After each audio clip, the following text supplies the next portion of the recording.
ចាត្រីក្អែក2គីឡូចាស្រស់ល្អមានពងពេញពោះចាត្រីក្អែកស្ទឹងខាងមុខផ្ទះខ្ញុំហ្នឹងគឺអ្នកភូមិរមបានគឺថាយកមកលក់ឲ្យនាងខ្ញុំចាឥឡូវនេះខ្ញុំត្រូវធ្វើម្ហូបឲ្យឆ្ងាញ់សម្រាប់គ្រួសារខ្ញុំថ្ងៃនេះចាខ្ញុំរាយស្លឹកខ្ទឹមខ្ញុំដែរចាខ្ញុំយកត្រីមកដាក់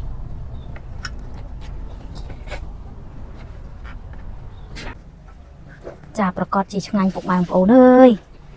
គិតដូចខ្ញុំអត់ខ្ញុំថាឆ្ងាញ់ចឹងពុកម៉ែថាឆ្ងាញ់ដូចខ្ញុំអត់ណាចាទឹកត្រី7ទុំសដែកដីចាឆ្ងាញ់ប្លែកហ្មងពុកម៉ែបងប្អូនចាអូមកត្រីខ្ញុំតំណងធំបន្លែវិញឡើងរលួយចាត្រីយើងចំហុយចាទុនឆ្ងាញ់មែនតើនេះចាឆ្អិនហើយគឺថារសជាតិឆ្ងាញ់ខ្លាំងហ្មងបន្លែបន្ទាប់បន្សំយើងបន្លែស្រស់ចាក៏ឆ្ងាញ់ដែរត្រូវញ៉ាំកូនចាញ៉ាំ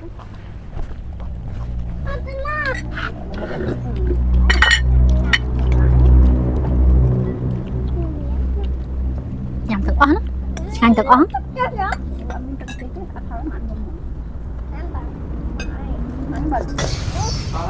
ใจเนี่ยตุ้ย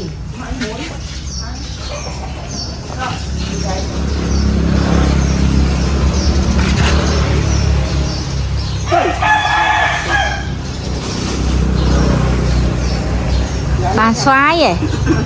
xoái đâm cho ai mình bà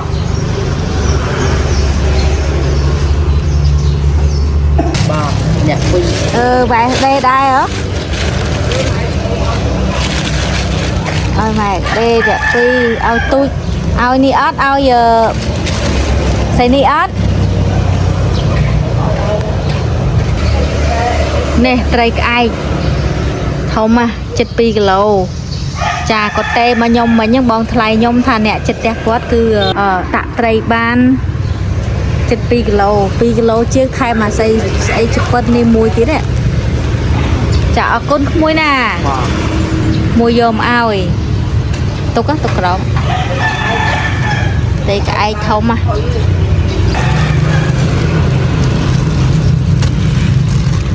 អូគេដាក់អីអូគេដាក់អីគេដាក់លបអីដឹងដែរអូធំអើយនេះធ្វើអីឆ្ងាញ់ចាំយកលុយទៅឲ្យគេផងមីងយកផ្ចាលុយទៅឲ្យគេហើយទៅផ្ទះវិញហើយនៅនេះយកហើយនៅផ្ទះហើយនៅអូនៅមិនតាន់ទៅ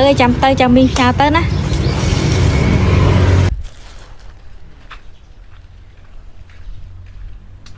អូ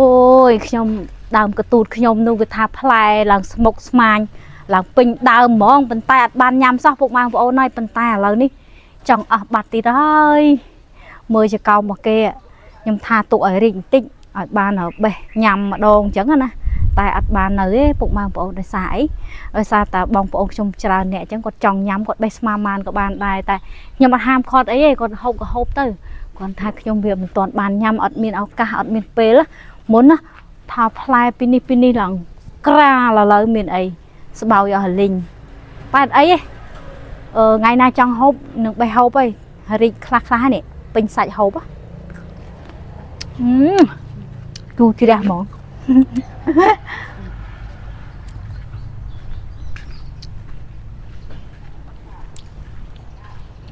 អានងខ្ញុំហក់ឡើងដល់លើហើយមិនយូរឯងកន្លះខែទៀតបែបមានចេញផ្កាចេញក្តឹបល្អអានង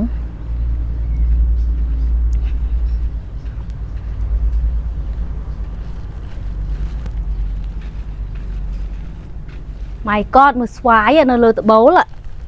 ប៉ុណ្ណាណៃ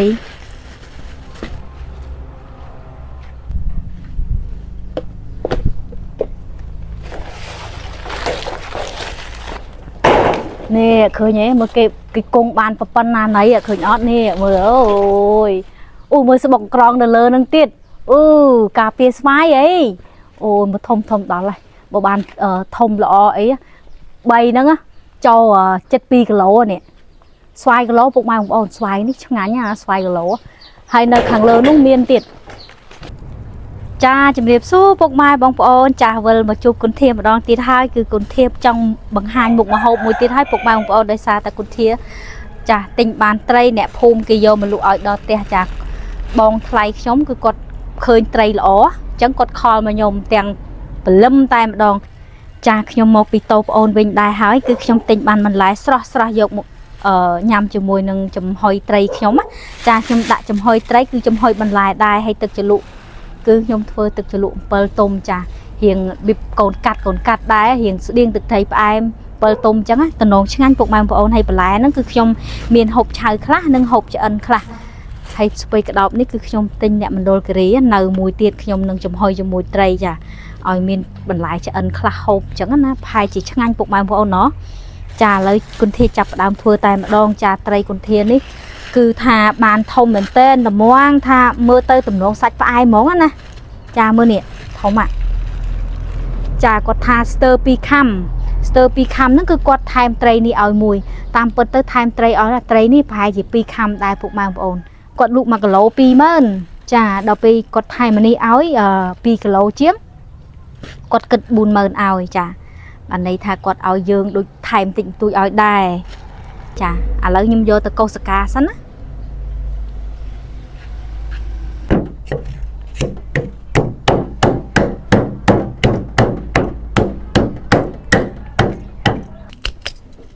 អូមើលសកាគេឡើងរឹងក្រាស់ចាត្រីហ្នឹងធំចូលលក្ខណៈហ្នឹងហើយធ្វើអីក៏ឆ្ងាញ់ដែរស្ងោរជ្រូកក៏ឆ្ងាញ់ចាចំហុយក៏ឆ្ងាញ់ហើយយើងបើសិនតែយើងយកទៅខក៏បានហើយខក៏បានអាំងក៏បានសាយតែចំណង់ចំណូលចិត្តយើងចាធ្វើអីបានគ្រប់យ៉ាងស៊ូភ្លាឆៅបានទៀត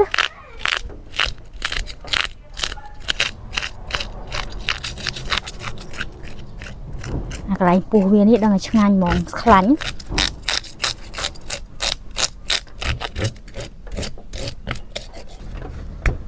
កាត់តិចចេញរឹករបស់គេណាខ្ញុំហ្នឹងត្រីធម្មជាតិចឹងចាកាត់ឆ្កៃវាចឹងស្រួលលាងខាងក្នុងចាអានឹងឆ្កៃហ្នឹងខ្ញុំឆ្អែតហ្នឹង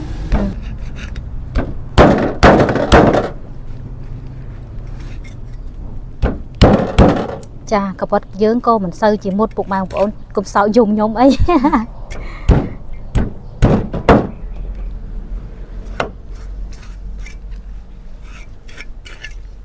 ចានៅខ្ញុំវះពោះចាត្រីខែហ្នឹងច្រើនតពងអូមែនលោកអើយ my god នេះឃើញអត់ពុកម៉ែបងប្អូនសិតតពងហ្មងណាពលស៊ីមកថាឆ្ងាញ់ពើសិតតពងឃើញអត់ពុកម៉ែបងប្អូននេះមកកភ្លាយចាខ្ញុំលាងសម្អាតឲ្យបានស្អាតហើយចាចាប់ផ្ដើមធ្វើអីផ្សេងទៀតទៅឆាប់បានញ៉ាំចាអាទូចនេះក៏មានពងដែរពុកម៉ែបងប្អូននេះខែហ្នឹងគឺមានពងហ្មងនិយាយទៅត្រីខែនេះគឺសបោត្រីមួយណាក៏ពងដែរចាឥឡូវខ្ញុំលាងបានស្អាតហើយនេះចាដាក់ផ្កាប់ចេះទៅឆាប់ស្រស់ទឹកចាខ្ញុំលាងដៃឲ្យបានស្អាតទៅខ្ញុំនឹងទៅធ្វើបន្លែម្ដងអញ្ចឹង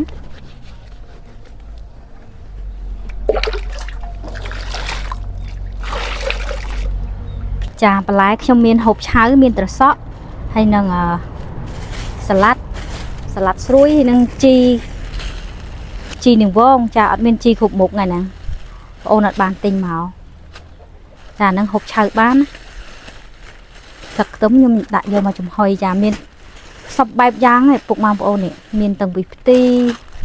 មានតាំងពីត្រប់មានតាំងពីស្លឹកម្រុំចាហើយស្វាយនេះគឺថាមួយខ្ញុំយកមកឲ្យចាចែកគ្នាម្នាក់2ចាម្នាក់2ហើយឥឡូវនេះសល់2នេះចែកប្អូនម្នាក់មួយទៀតតែសល់ចាបានមួយម្នាក់ដែរ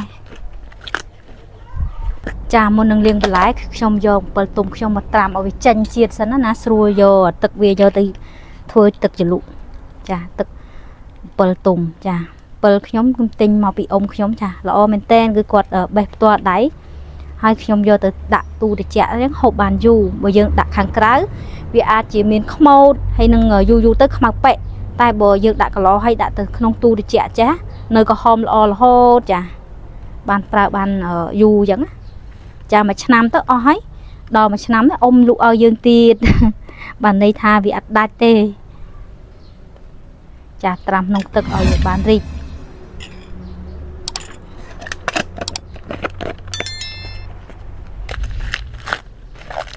យើង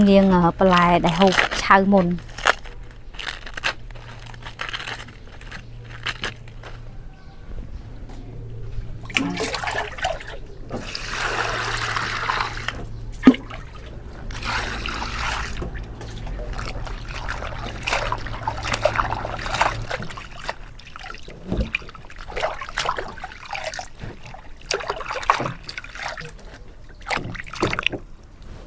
កូនខ្ញុំអត់ចេះហូបអាចហូបទៅសក់ហូបអីបានចាបើចំពោះខ្ញុំអីក៏ចេះដែរចាជាមនុស្សចាស់មួយរូបតែចេះហូបបន្លែច្រើន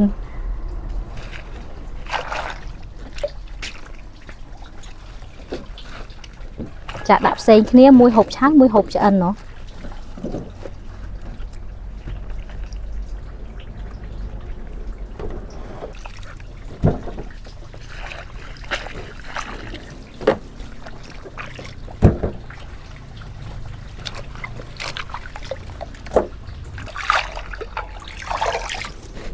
ចាលាងបានស្អាតហើយរួចរាល់ហើយ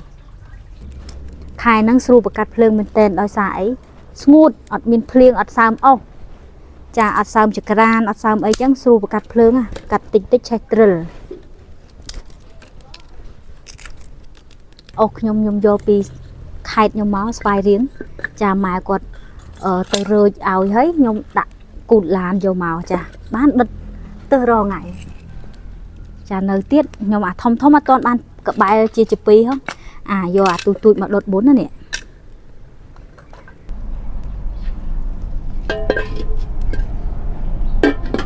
ចាដាក់ដាំទឹកមុនទៅងាយពុះឆាប់បានដាក់ចំហុយឆាប់ឆ្អិនខ្ញុំមកកាត់ត្រីខ្ញុំជា2ទៅហើយនឹងឆោតតិចទៅប្រឡាក់គ្រឿងដើម្បីយកទៅចំហុយចាវែងពេកពុកម៉ែបងប្អូនអញ្ចឹងកាត់ជា2ត្រីសិតកំពងចាឥឡូវខ្ញុំកាត់ជា2បានរួចរាល់ហើយនេះអញ្ចឹងខ្ញុំឆោតតិចទៅឲ្យប្រឡាក់ចូលជាតិចូលគ្រឿងឆ្ងាញ់មាត់ទៀតហើយ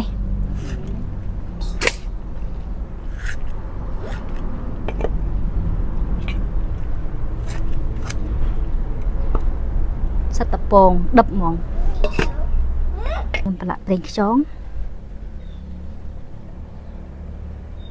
ប្រឡាក់ស្រាលដែរពុកម៉ែបងប្អូនមានចាម្សៅស៊ុបចាប៊ីចេងមួយញ៉េបមួយញ៉បដែរចាហើយខ្ញុំដាក់ទឹកស៊ីអ៊ីវតិចទៅទឹកស៊ីអ៊ីវយើងទឹកស៊ីអ៊ីវប្រៃមិនមែនទឹកស៊ីអ៊ីវផ្អែមអីឬក៏ពណ៌អីទេចាប្រឡាក់តែប៉ុណ្ណឹងរសជាតិរបស់ខ្ញុំប្រឡាក់ចាខ្ញុំប្រើដៃទៀតដែរពុកម៉ែបងប្អូន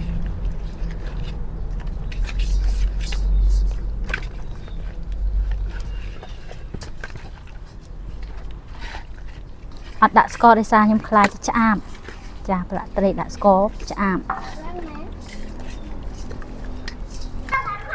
ចាឥឡូវនេះខ្ញុំច្បោះរួចរាល់ហើយខ្ញុំមកចាត់បន្លែម្ដងចាទុកសិនចាទុកហូបឆៅមកចំណិតទៅហើយពេលហ្នឹងខ្ញុំចំហុយឆ្អិន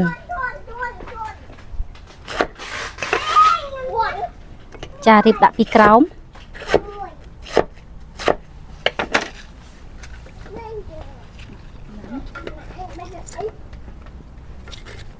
ចាត្រប់ខ្ញុំចំហុយញ៉ាំដែរខ្ញុំពុះជា2ទៅ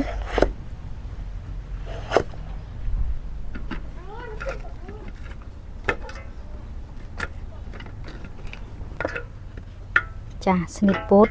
ក៏ឆ្ងាញ់ដែរផ្អែមចាខ្ញុំរាយស្លឹកខ្ទឹមខ្ញុំដែរចាខ្ញុំយកត្រីមកដាក់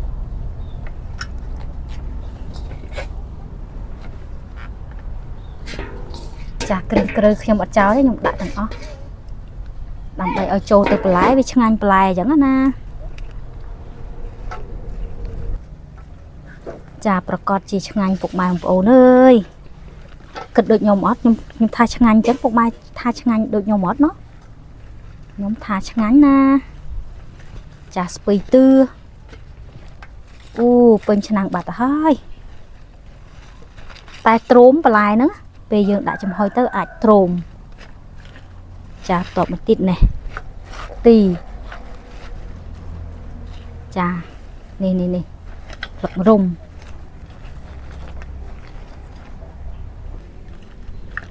ចារួចរាល់ហើយខ្ញុំយកទៅដាក់ចំហុយអត់យូរទេមួយផ្លែតឆ្អិនណាចាខ្ញុំគ្របទៅគម្របយើងវាខ្ពងដែរអញ្ចឹងវាអត់អីទេល្មមចាប្រហែលជា20នាទីឆ្អិនហើយព្រោះត្រីយើងមិនដូចសាច់ទេណាវាឆាប់ឆ្អិនណាខ្ញុំមកធ្វើទឹកជ្រលក់ម្ដងចាឥឡូវបានប្អូនថ្លៃមកលេងទៀតហើយគឺថាខ្ញុំប្រើជួយបុកសណ្ដែកដីចាពាក់កណ្ដាលទៅកុំបាច់ច្រើនពេកទេចាហើយខ្ញុំបកខ្ទឹមសដើម្បីបំពងឆាទឹក7យើងចាបងអូនខ្ញុំចេះតែមកលេងផ្ទះម៉ែផ្ទះខ្ញុំអីហ្នឹងដោយសារគាត់ធ្វើការវេនយប់ចាម៉ោង4ចូលម៉ោង12ចេញហ៎ចាម៉ោង7យប់ជ្រៅចេញមកចាអញ្ចឹងគាត់មានពេលសម្រាប់ពេលយប់ពាក់កណ្ដាលអញ្ចឹងដែរអញ្ចឹងធ្វើការយប់ដូចចំណេញជាងស្រួលជាងធ្វើការយប់ស្រួលជាងថ្ងៃពួកអីយើងធ្វើតែពាក់កណ្ដាលយប់ហ្នឹងម៉ោង2:10យប់ហ្នឹងហើយយើងមកផ្ទះវិញបានសម្រាប់ដែរអញ្ចឹងណាព្រលឹមឡើងធ្វើការធម្មតាមើលកូនផងធ្វើបាយឡផងហើយបានលុយទៀតចាធ្វើម៉ោងយប់ចំណេញចាបុកគ្រើមមើលគ្រើមបាន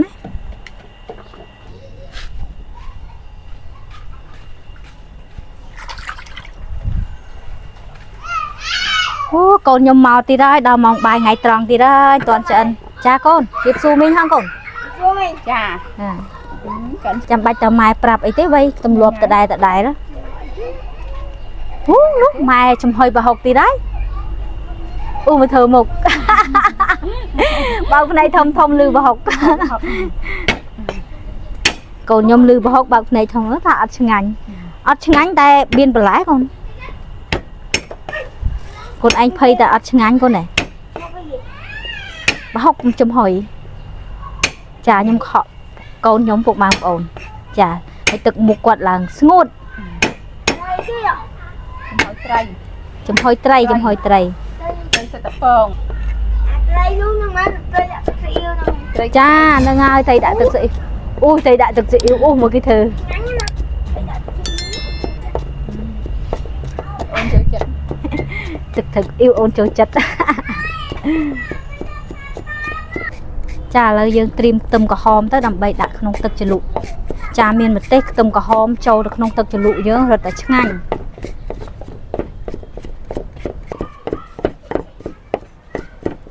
ចាច្រាំបានមកប៉ុណ្ណេះបានណាខ្ញុំចាប្អូនខ្ញុំក៏ចិត្តហើយដែរនេះចាឥឡូវខ្ញុំបើកមើលត្រីខ្ញុំឆ្អិននៅចាបន្លែដឹងតែឆ្អិន 100% តែត្រីចាត្រីពេលយើងចាក់ទៅវាឈប់អូនៅđâyនេះនៅតិចទៀតអត់ចាចាំតិចទៀតចាំយកនេះអាខាងនេះផុយតែនៅនេះសូម្បីតពងវាក៏នៅđâyនេះចានៅតិចទៀតឆ្អិនហើយបន្លែនោះដឹងតែឆ្អិនហើយតែគ្រាន់ថាត្រីនៅចាតិចទៀតទៅចាឥឡូវខ្ញុំដាក់ចក្រានមួយទៀតហើយដើម្បីយកឆាទឹក7ទុំយើងចាខ្ញុំដាក់ប្រេងចាខ្ញុំដាក់ខ្ទឹមចូលចាប៉ុណ្នេះឈ្ងុយហើយគឺដាក់ស្ករចូលចាដាក់ស្ករចូលមកសមល្មមបើយើងអត់តន់ផ្អែមយើងដាក់ស្ករធម្មតាទៀតទៅចាប៉ុណ្ណឹងសិនណាចា2 ស្លាបព្រាខ្ពងចាឲ្យស្ករយើងឡើងពុះសិនចាំយើងចាក់ទឹកត្រីចូលចាទឹកត្រីយើងស្មានសិនណាចាចាក់ទឹក7ទុំចូលចាចាក់សមល្មមសិនណាខ្ញុំអត់ចាក់អស់ទេខ្លាចជូរពេកចាក់ប្រេងខ្យងចូលដើម្បីឲ្យវាកាន់តែខាប់ចឹងណារសជាតិក៏ឆ្ងាញ់ចឹងទៅចាឲ្យនៅវាចេង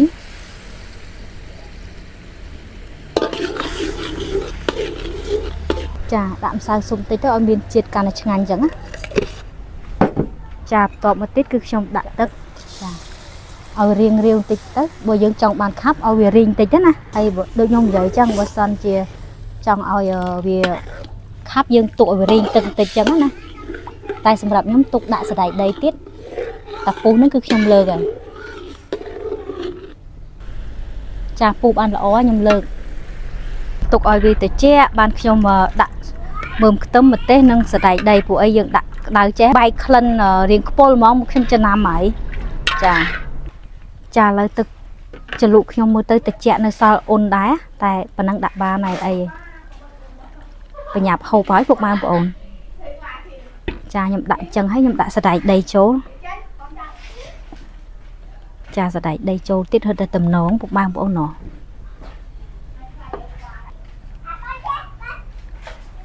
ខាប់ល្មមប៉ុណ្ណឹងឆ្ងាញ់អូឆ្ងាញ់ទៀតហើយខ្ញុំបងខ្ញុំបេះដូងឥឡូវក្មេងៗគេរើសមួយម្នាក់យកមកពុះញ៉ាំកូនចាក្តៅហេវបានទឹកដូងផ្អែមឆ្ងាញ់មែនតា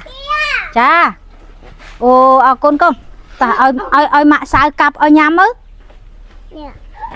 ចាឥឡូវខ្ញុំលើកញ៉ាំហើយគឺថាឆ្អិនហើយពិនិត្យមើលបានម្ដងទៀតហើយគឺថាឆ្អិនហើយឆ្អិនរួចរាល់ចាអូមកត្រីខ្ញុំតំណងធំបន្លែវិញឡើងរលួយចាត្រីនៅល្អដោយសារតែត្រីយើងមិនទន់ដូចបន្លែពេកចាអូយធំមកសាច់ម៉ាប់ដល់កឲ្យសាច់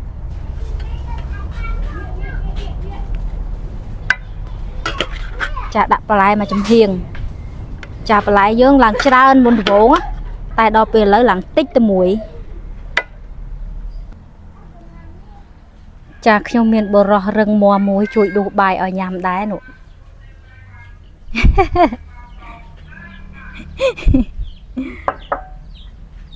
ជួយដួសបាយឲ្យញ៉ាំឥឡូវបានញ៉ាំហើយចាកូនក៏ត្រៀមដែរតើហៅមីងអីមកហូបបាយមីងនៅមុខទៅមីងណាមីងឆាវចាសូមជូនពុកម៉ែបងប្អូនមកពិសាបាយជុំគ្រួសារខ្ញុំនេះបាយកំពៅបាយកំពៅនេះបាយម៉ាក់កំពៅមកញ៉ាំបាយញ៉ាំទេបាទស្វែងដៃគ្នាខ្ញុំយកនេះសិនអាលួយពេកចាបន្លែយើងអាលួយចឹងបើសិនជាតាឬក៏យាយពិសាដឹងឆ្ងាញ់មិនទេពួកអីដាក់ទៅអាលាយមាត់ហ្មងអាលាយមាត់អាលាយក្នុងមាត់យើងបាច់ទៅពីចង់និយាយចឹងណា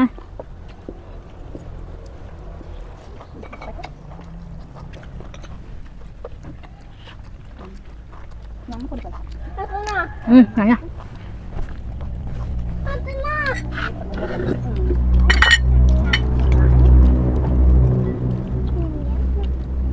ញ៉ាំទាំងអស់ណាឆ្ងាញ់ទាំងអស់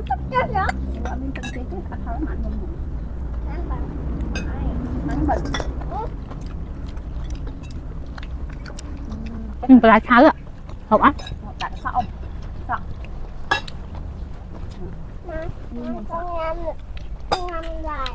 ណែឆៅចាស់ត្រូវជាមួយត្រីហ្មង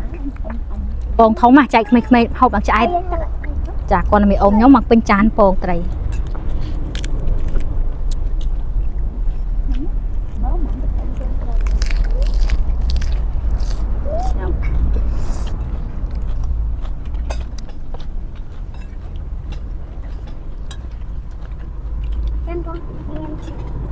không cô nhầm ấy nhịp bóng ạ làm sát nhéนี่ก็ซัดได้นะเขาเนี่ยนั่นจ่าไตรយើងបើសិនជានៅតូចវាឆ្អឹងតែធំដល់គីឡូចេះវិញអត់ឆ្អឹងទេសាច់សុទ្ធតែសាច់ទឹកជ្រលក់ត្រូវអត់ណោះណាខ្ញុំlại đó nè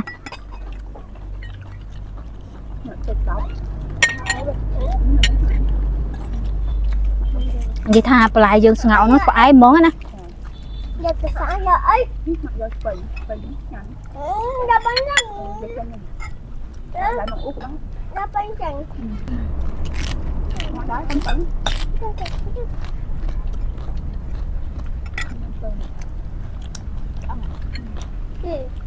nó khơi ban tây thông lõ nó khơi mà dây đây ta tay mà dây quạt đào chẳng quạt hộp ấy play chân dương tí làm tới cha cái tay mọc bà nhiều tê mà ba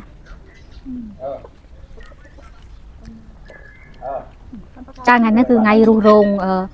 và hai bồn sập cha lấy con chập đầm từ ru họ nhắm bay hết từ ru này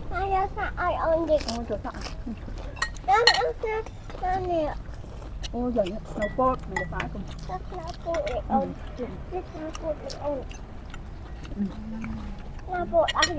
bà chị đấy